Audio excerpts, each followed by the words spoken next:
साथियों नमस्कार, मैं हरिश्चंद्र बर्णवाल इस वीडियो में आप सभी का स्वागत करता हूं। दोस्तों, आज मैं प्रधानमंत्री मोदी का महामानव अवतार दिखाने जा रहा हूं। अब देखिए, भारत पाकिस्तान युद्ध में दोस्तों बहुत सारी चीजें तो आपको देखने को मिली, बहुत सारी नहीं भी देखने को मिली।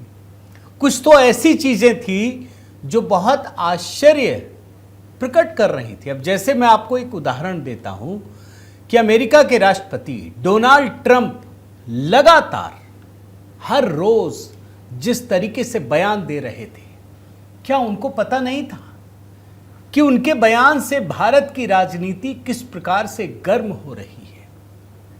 लेकिन कुछ तो प्रधानमंत्री मोदी ने किया होगा कि आखिरकार ट्रंप को बदलना पड़ा। अब ये इतनी बड़ी मुसीबत पैदा कर रही थी चीजें दोस्तों, जो आप सोच नहीं सकते। लेकिन फिर भी ये तो दिख गया, इस पर तो मुझे पूरा विश्वास था। लेकिन कुछ चीजें ऐसी हो रही थी दोस्तों जिसके बारे में आप कल्पना भी नहीं कर सकते। ये जो सारी मिसाइलें दग रही थी ना पाकिस्तान की तरफ, आप जानते हैं पाकिस्तान ने इसके बेस को खत्म करने की बहुत बड़ी साजिश रची थी। और पाकिस्तान तो सिर्फ एक मोहरा था दोस्तों, बल्कि अगर सही मायने में कहूं तो एक साथ 6 देश भारत पर टूट पड़े थे और एक साथ 15 लाख हमले किए गए। यह सुनकर आश्चर्य होगा, लेकिन अभी मैं आपको आंकड़े दिखाता हूं दोस्तों। देश विदेश की पूरी मीडिया बिरादरी, अब ये क्यों हो रहा था, मतलब अगर मैं आपको बताऊं तो लगेगा कि ये बड़ा नेगेटिव माहौल बन गया है। हर कोई भारत को दबाने में लगा है। बड़े बड़े देश, चीन, पाकिस्तान, अमेरिका, किसी को भी देख लीजिए, सब भारत के खिलाफ खड़े नजर आते हैं। अब आप कहेंगे कि भाई ये तो मोदी जी की विदेश नीति की असफलता है। नहीं दोस्तों, ये विफलता नहीं है। भाई आप अपने घर में देखिए, अपने परिवार में देखिए, अपने गांव में देखिए। अगर कोई एक आदमी बहुत आगे बढ़ता है ना, तो हर कोई उसके पीछे पड़ जाता है। आज भारत इतना आगे बढ़ रहा है। भाई हम जो मिसाइल को गिरते हुए आसमान में देखते थे इजराइल के, आज तो भारत ने दिखाया ना। अब किसको अच्छा लगेगा कि भारत इतना मजबूत हो जाए? भाई एप्पल कंपनी का सीईओ ये बता रहा है कि जितने एप्पल के आईफोन बिक रहे हैं अमेरिका में, उसमें आधे तो भारत के बने हैं। किसको अच्छा लगेगा? लेकिन आज कहानी थोड़ी दूसरी है दोस्तों। आज मैं आपको दिखाना चाहता हूं कि कैसे भारत पर एक साथ 6 देश टूट पड़े और एक साथ 15 लाख हमलों को अंजाम दिया गया। बिल्कुल रिपोर्ट के साथ दिखाऊंगा दोस्तों। मैं निवेदन करता हूं कि आप कमेंट के साथ जुड़िएगा। मैंने प्रधानमंत्री मोदी पर एक वीडियो बनाया था, सबसे अधिक लोगों ने उसी वीडियो को देखा है कि क्या प्रधानमंत्री मोदी भगवान के अवतार हैं। देखिएगा, बड़े डेप्थ के साथ बनाया। आज मैं आपको महामानव अवतार दिखाने जा रहा हूं, और क्यों कह रहा हूं अभी रिपोर्ट देखकर आपको समझ में आएगा। लेकिन दोस्तों आपसे निवेदन करता हूं, ऑपरेशन सिंदूर पर भारतीय सेना की जाबाजी से गदगद होकर एक गीत तैयार किया है। ये सिंदूर नहीं ज्वाला है, जरूर देखिएगा और लोगों तक पहुंचाइएगा। ये जश्न मनाने वाला गीत है और मनाना भी चाहिए। बड़े लेफ्ट लिबरल गैंग को इस बात की आपत्ति है कि हम लोग जश्न क्यों नहीं मना रहे। अरे भैया, हम मना रहे हैं, भारत की जीत हुई है। और इतना ही नहीं दोस्तों, एचबी मेलोडी के बाद लोगों की सलाह पर और इतने उत्साह को देखकर एचबी पोएट्री भी शुरू करने का इरादा बनाया है। आप अगर कुछ भी सलाह देना चाहते हो तो ज़रूर दीजिएगा। व्हाट्सएप नंबर भी आप डिस्क्रिप्शन में भी देख सकते हैं और उपलब्ध है, तो उस पर भी आप सुझाव दीजिएगा। आइए सबसे पहले आपको खबरें दिखाता हूं दोस्तों, इसको पढ़िए आप। ऑपरेशन सिंदूर के बाद 7 पाकिस्तानी हैकर ग्रुप्स ने भारत पर किए थे 15 लाख से ज्यादा साइबर अटैक। 15 लाख। अब इसका अर्थ क्या है आप सोचिए, हमें तो पता ही नहीं चलता। इतना बड़ा युद्ध हो रहा था, पाकिस्तान के हर शहर में लोग परेशान थे, उनको समझ में नहीं आ रहा था कब कोई मिसाइल आएगा मर जाएंगे। भारत में तो हम वैसे ही सब कुछ कर रहे थे दोस्तों, सब कुछ वैसे ही चल रहा था। तो समझ में आता है ना कि मोदी जी कर रहे हैं। अब आप सोचिए, घर में अगर कोई हमारा मोबाइल हैक कर ले, जीमेल हैक कर ले, कुछ भी हैक कर ले, तो पूरे जीवन भर की कमाई उड़ जाती है। कोई फेसबुक हैक कर ले, ट्विटर हैक कर ले अकाउंट, तो क्या होता है? 15 लाख से ज्यादा साइबर अटैक हुए दोस्तों। इसका मतलब क्या है? इसका मतलब यह है कि एक तरफ जहां प्रधानमंत्री मोदी ऑपरेशन सिंदूर को अंजाम तक पहुंचा रहे थे, भारतीय सेना पूरी ताकत के साथ दुश्मन देश पाकिस्तान को औकात दिखाने में लगी हुई थी, उसी दौरान देश को एक दूसरे मोर्चे पर लड़ना पड़ रहा था। अब जहां हम हमला कर रहे थे वो तो पाकिस्तान ही था। हमने चीन पर तो नहीं अटैक किया, हमने तुर्की पर तो अटैक नहीं किया, हम तो पाकिस्तान पर कर रहे थे। लेकिन भारत की धरती पर दोस्तों संगठित और सुनियोजित तरीके से साइबर हमला हुआ और 6 देशों से किया गया। मैं आपको बता दे रहा हूं, इसका जो उद्देश्य था वो भारत की संवेदनशील जानकारी को चुराना था। आपने हैक कर लिया कंप्यूटर, आप कमांड देते रहिए ब्रह्मोस मिसाइल के लिए, जाएगा ही नहीं। और ये 6 देश कौन कौन है, नाम सुनिए भैया। पाकिस्तान तो लड़ ही रहा था, चीन उसी के नेतृत्व में हो रहा था, यानी पाकिस्तान, चीन, तुर्की, बांग्लादेश, मलेशिया और इंडोनेशिया, 6 देश। और ये पूरी रिपोर्ट आपको बता रहा हूं, ये रिपोर्ट तो अब सामने आ चुकी है। और जो सुरक्षा साइबर विशेषज्ञ हैं दोस्तों, उन्होंने ये बताया कि इन 6 देशों मतलब पाकिस्तान, तुर्की, बांग्लादेश, मलेशिया, इंडोनेशिया से जुड़े हैकर्स और हैक्टिविस्ट द्वारा जो किया गया उसे चीन का पूरी तरह से समर्थन भी मिला। और कौन कौन है? Cyber force, APT36, mysterious, Bangladesh, national cyber crew, team insane PK, cyber group hoax 1337 और इंडो हैक्स सेक जैसे सीमा पार हैकर्स ग्रुप का पता चला। अब आप सोचिए, मैं तो आपको अब तक यही दिखा रहा था ना कि भारत कहां कहां लड़ रहा है। भाई भारत पाकिस्तान से भी लड़ रहा है, भारत अंदर के जो भारत के भीतर छिपे हुए दुश्मन है उससे भी लड़ रहा था, पूरा लेफ्ट लिबरल गैंग से लड़ रहा था। अब ये तो एक अलग ही लड़ाई है भैया। यहां अगर चीन का कोई साइबर हैकर भारत पे हमला कर दे तो आप क्या कीजिएगा? कोई फिजिकल रूप से तो दिखता नहीं है, वो बोलेगा अभी करो हैक। अब कहां कहां लड़ेंगे आप? और इसीलिए मोदी सरकार ने दोस्तों बड़ा सख्त फैसला लिया, क्योंकि एक तरफ तो साइबर हमले हो रहे हैं और फिर अफवाह भी फैलाया जा रहा है। भारत सरकार ने एक साथ 8000 सोशल अकाउंट को ब्लॉक किया दोस्तों, एक साथ। और ये सब भारत के मनोबल को तोड़ने के लिए थे। बल्कि अच्छी बात यह है कि भारत की जनता ने एकजुट होना शुरू किया, एक बाइकॉट का ट्रेंड भी चलाना शुरू किया। लेकिन आप देखिए दोस्तों, मैं जो आपको बताना चाहता हूं कि आखिर इन साइबर अटैक से, मैंने आपको एक उदाहरण दे दिया कि अगर आपके इस लैपटॉप में, मोबाइल में कोई हैकर घुस जाए तो आपकी पूरी जमा पूंजी खत्म कर सकता है, आपके पूरे सिस्टम को तहस नहस कर सकता है, आपके बैंक अकाउंट पे घुस सकता है। अब देखिए भारत में जो ये 15 लाख साइबर अटैक हुए वो कहां हुए, जरा देखिए, मैं नाम बताता हूं आपको। ये साइबर अटैक भारत के रक्षा उपक्रम जितने हैं, MSME suppliers, ports, airport, railway, power grid, BSNL जैसी सरकारी टेलीकॉम कंपनियां, UPI, डिजिटल वॉलेट, सबको निशाना बनाया गया और 15 लाख एक साथ। अब आप एक एक उदाहरण ले लीजिए, समझ में आ जाएगा। मान लीजिए UPI पर हमला कर दिया, UPI को अपने कब्जे में ले लिया। भाई आज तो हम तो कैश लेकर चलते भी नहीं है। अगर किसी ने हमारा यूपीआई, पेटीएम या जो भी हम चलाते हैं वो सब अगर अपने कब्जे में ले लिया तो क्या होगा, आप सोचिए। भाई ट्रेन की सेवा है, किसी ने हैक कर लिया, आपके टिकट का होगा क्या?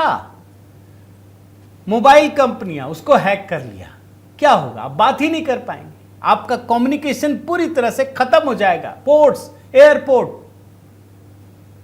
लेकिन अच्छी बात क्या है और क्यों मैं कह रहा था प्रधानमंत्री मोदी का महामानव अवतार, मैं चाहता हूं दोस्तों कि इस पर जरूर अपनी राय रखिएगा।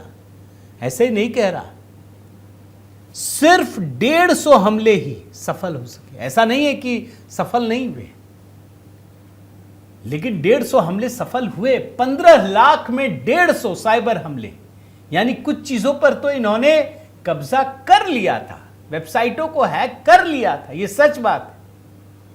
मगर 15 लाख में सिर्फ 150, यानी जिस समय हम अपने टीवी स्क्रीन पर युद्ध की खबरें देख रहे थे, ये देख रहे थे कि कैसे मोदी सरकार ने, भारत की सेना ने पाकिस्तान में घुसकर हमला किया, फिर पाकिस्तान के हमलों का जवाब दिया माकूल, फिर हमने घुसकर मिसाइलें मारी। उसी दौरान भारत में ये साइबर हमले हो रहे थे और 6 देशों से हो रहे थे और उसमें सिर्फ 150 ही सफल हो सके दोस्तों। और इन हमलों में, इन साइबर हमलों में जो तरीके इस्तेमाल किए गए जरा वो भी देखिए। उसमें मालवेयर, DDoS यानी distributed denial of service, GPS spoofing और वेबसाइट डिफेसमेंट थे। इनमें से कई हमले भारत के क्रिटिकल इंफ्रास्ट्रक्चर पर किए गए थे जिन्हें ध्वस्त कर दिया गया। एक बड़ा हमला जानते किस पर था? मुंबई स्टॉक एक्सचेंज पर। अब आप कल्पना कीजिए, अगर हमारे जो भारत की रीढ़ है वो दरअसल, अगर स्टॉक एक्सचेंज पर कोई साइबर हमला हो जाए और सारी चीजें इधर उधर ध्वस्त कर दिया जाए तो क्या होगा भाई? अगर मानिए, मैं एक एग्जांपल देता हूं, हमने तो पाकिस्तान की कमर तोड़ दी थी ना, वो भीख मांगने गया। अगर अमेरिका ने उसको $1 बिलियन भीख ना दी होती तो क्या हालत होती? लेकिन अमेरिका ने उसकी सहायता की, उसकी मदद की, यह बात सच है। अब आपको एक एग्जांपल देता हूं। इन लोगों ने तय किया कि भारत के पावर ग्रिड पर हमला किया जाएगा और उसे पूरा ध्वस्त कर दिया जाएगा। जिन लोगों को याद होगा दोस्तों, आप में से सोशल मीडिया परिवार में इतने मेरे स्वजन हैं, आप याद कीजिए, कांग्रेस की सरकार में बड़ी बड़ी हेडलाइन चलती थी, उत्तरी ग्रिड फेल हो गया, दक्षिणी ग्रिड फेल हो गया और पूरा का पूरा भारत अंधकार में डूब जाता था। याद है आपको? अब कभी ये खबर देखते हैं? पाकिस्तान, चीन, इन 6 देशों की यही कोशिश थी कि किसी तरीके से भारत के पावर ग्रिड को खत्म कर दें। और आप जानते हैं, आप ये जानकर दोस्तों हैरान होंगे कि पाकिस्तान और चीन को लगा कि ये तो हो ही जाएगा। और चीन के सबसे बड़े, जो चीन का मुखपत्र है, उसने बकायदा दोस्तों ये खबर छाप दिया। अब देखिए, मैं ग्लोबल टाइम्स को दिखा रहा हूं। Pak military says it paralysed 70% of India's power grid, further verification needed, but power facilities are vulnerable, targets expert. आप सोचिए, चीन अपने आप को सुपर पावर कहता है ना, अमेरिका के बराबर। उसका मुखपत्र, सरकारी पत्र ग्लोबल टाइम्स, उसने लिख दिया कि भारत का 70% पावर ग्रिड पैरालाइज हो गया है। अब आप सोचिए, आप तो खबर देख रहे हैं, आप में से अधिकांश लोग भारत के हैं, अलग अलग क्षेत्रों के हैं। मुझे तो साउथ से भी आपके स्नेह भरे व्हाट्सएप मैसेज आते हैं या कमेंट आते हैं। मैं मुंबई, पुणे, तमिलनाडु, उड़ीसा, नॉर्थ ईस्ट, हर जगह से आते हैं। क्या कहीं पावर ग्रिड खराब हुआ, कहीं ध्वस्त हुआ दोस्तों? ये ग्लोबल टाइम्स ने छाप दिया है। लेकिन मैं मानता हूं कि मोदी जी ने मोदी सरकार ने बहुत अच्छा फैसला किया। अब धीरे धीरे सारी चीजें आ रही हैं। उस ग्लोबल टाइम्स के ट्विटर हैंडल को ही ब्लॉक कर दिया है, क्योंकि ये साइबर अटैक के समय अफवाह फैलाने का काम कर रहा था। तुर्की की भी वेबसाइट है, लेकिन चूंकि चीन नेतृत्व कर रहा था दोस्तों। और इतना ही नहीं, आप ये वाली खबर देखिए, पाकिस्तानी हैकर्स ने दोस्तों रक्षा मंत्रालय से जुड़ी वेबसाइट को हैक करने का दावा किया। ये कहा कि हम संवेदनशील डेटा तक पहुंच गए। तो सोचिए, 15 लाख साइबर अटैक और सिर्फ 150 कामयाब हुए। ऐसा नहीं है नहीं हुए, ये मैं नहीं कह रहा भैया। 6 देश आपके ऊपर टूट पड़े, बचाने वाला कौन है? एक ही आदमी है। और तभी मैं महामानव कह रहा हूं दोस्तों। और आज जब स्थगित हो गया है 18 तारीख तक, तो आप सोचिए धीरे धीरे तो सारी चीजें खुल रही है ना। और दुनिया भर के विशेषज्ञ, मैं आपको बता रहा हूं दोस्तों, दुनिया भर के विशेषज्ञ ये मानते हैं कि भारत ने कमाल किया है। अब देखिए, decisive Indian victory, US urban warfare expert hails operation Sindoor से such clarity is rare in modern war. इतनी जबरदस्त इंटीग्रेशन तमाम सेनाओं के बीच में साइबर एक्सपर्ट के साथ रणनीतिक रूप से इतना सुंदर शानदार क्या तैयारी की है। इससे और आइडियल सिचुएशन तो हो ही नहीं सकता दोस्तों, जो भारत ने काम किया है। और देखिए, ये तो मैंने आपको साइबर अटैक के बारे में बताया। एक आध छोटी जानकारी आपको देता हूं। और ये हमारी कमी है, ये कह सकते हैं। ये मैं मोदी जी की कमी नहीं मानता दोस्तों, ये हिंदुस्तानी होने के नाते मैं अपनी कमी, आप अपनी कमी मान सकते हैं। पूरी दुनिया में भारत के खिलाफ एक नैरेटिव बनाने की कोशिश की गई। हार पाकिस्तान रहा था, वो खबरें कोई नहीं दिखा रहा था। दिखा ये रहे थे कि भारत को क्या नुकसान हुआ। भारत के राफेल उड़ा दिए, कई राफेल मिग उड़ा दिए, यही सब खबरें झूठ झूठ फैलाई जा रही थी। जब उसको आप थोड़ा सा अंदर जाने की कोशिश कीजिएगा तो आपको एक नया चमत्कार मिलेगा। और ये बड़ा दुखद है, मैं आपको बताता हूं। मैं तो बल्कि विदेश में जितने भी मेरे भारतवंशी रह रहे हैं, जो मेरे वीडियो को देख रहे हैं, मैं निवेदन करता हूं कि आप भी थोड़ा सक्रिय होकर के इस बात को समझिए कि कितना बड़ा खतरा हमारे धर्म के ऊपर है, हमारे देश के ऊपर है। आप देखिए, इंडियन टेक एंड इंफ्रा ने क्या किया है। इंटरनेशनल मीडिया में जिन लोगों ने भी भारत पाकिस्तान कन्फ्लिक्ट के बारे में लिखा और ये बताया कि भारत को बहुत नुकसान हो गया, सब ध्वस्त ही हो गया है, वो सब के सब पाकिस्तानी और मुस्लिम है। आप देख लीजिए, निकेई एशिया में पाकिस्तानी अदनान आमिर, सीएनएन में Pakistani Sophia Saifi, New York times में पाकिस्तानी सलमान मसूद, न्यूयॉर्क टाइम्स में पाकिस्तानी जियाउर रहमान, रॉयटर्स में पाकिस्तानी आसिफ शहजाद, रॉयटर्स में पाकिस्तानी इंद्रीस अली, ब्लूमबर्ग यूके में पाकिस्तानी कामरान हैदर और वॉल स्ट्रीट जर्नल रॉयटर्स में पाकिस्तानी सईद शाह। ये क्या लिखेंगे? ये भारत का गुण गाएंगे, आपको लगता है? तो कहां से अब साइबर हमला कर रहे हैं, चाइना झूठ फैला रहा है, विदेशी मीडिया में सब पाकिस्तानी भरे पड़े जो भारत के बारे में अच्छी बात लिख ही नहीं सकते। और तो और एआई का इस्तेमाल करके और पाकिस्तानी संसद के भीतर झूठ। मैं आपको 2 विंडो दिखाता हूं।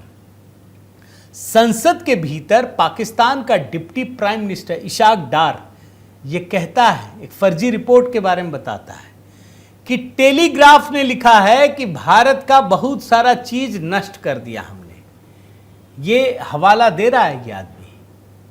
अब जानते हैं, युद्ध तो खत्म हो गया। डॉन ने इसका फैक्ट चेक किया, पता चला कि जिस रिपोर्ट के बारे में ये कह रहे हैं वो झूठ है, फ्रॉड है, वो एआई से क्रिएटेड था, ऐसा कुछ लिखा ही नहीं। आपको 2 विंडो में दिखाता हूं, अब देखिए। 6 जेट फाइटर्स इंडिया के गिराए गए, एक यूएवी गिराया गया, वो उनको ऑब्वियसली हजम नहीं हुआ। उसके बाद डिप्लोमेटिक, और ये मैं नहीं कह रहा, ये टेलीग्राफ क्या लिखता है Pakistan air force is undisputed king of the skies. अल्हम्दुलिल्लाह, अल्लाह ताला का बहुत शुक्र किया, गुरूर नहीं किया, तकब्बर नहीं किया, बड़ी स्टेटमेंट्स इन थी। देखा आपने दोस्तों कैसे झूठ बोल। और इतना ही नहीं, एक लाइव टीवी चैनल में, विदेशी बड़े चैनल में पाकिस्तान का रक्षा मंत्री बैठा था, लंबी लंबी डींगे हाँक रहा था कि भारत में ये गिरा दिया, भारत में वो कर दिया, हमने पायलट पकड़ लिया, पता नहीं क्या क्या कर लिया। एंकर ने पूछा कुछ सबूत दिखाएंगे? भारत तो दिखा रहा है, क्या है सबूत? बोला मेरे पास कुछ नहीं है, ये तो सोशल मीडिया में चल रहा है। तो ऐसे झूठ फैलाया गया। दोस्तों, ये प्रधानमंत्री मोदी तो सारे युद्ध जीत लेंगे, लेकिन मैं मानता हूं कि अगर देश की जनता निष्क्रिय रहे, सक्रिय ना रहे, तो मुश्किल और बड़ी हो सकती है। अब जीते हुए युद्ध को भी लोग हारा हुआ दिखा देंगे, और यही तो इस देश का लेफ्ट लिबरल गैंग भी कर रहा है। भाई, पाकिस्तानी तो अपने लिए ही लिख रहा है, लेकिन भारत के लोग जो वहाँ लिख रहे हैं वो क्या लिख रहे हैं, इस पर विचार करने की ज़रूरत है। उम्मीद करता हूँ दोस्तों ये वीडियो आपको पसंद आया होगा। ज़रूर इस चैनल को सब्सक्राइब कीजिए, लाइक कीजिए, कमेंट कीजिए, बेल आइकन दबाइए। और हाँ दोस्तों, HB मेलोडी, वहाँ हमने जो ऑपरेशन सिंदूर को समर्पित करके गीत तैयार किया है, उसको ज़रूर देखिएगा, शेयर कीजिएगा। अपना प्रेम और स्नेह बनाए रखिए। व्हाट्सएप चैनल है, उससे भी जुड़िए। बहुत बहुत धन्यवाद। जय सिया राम।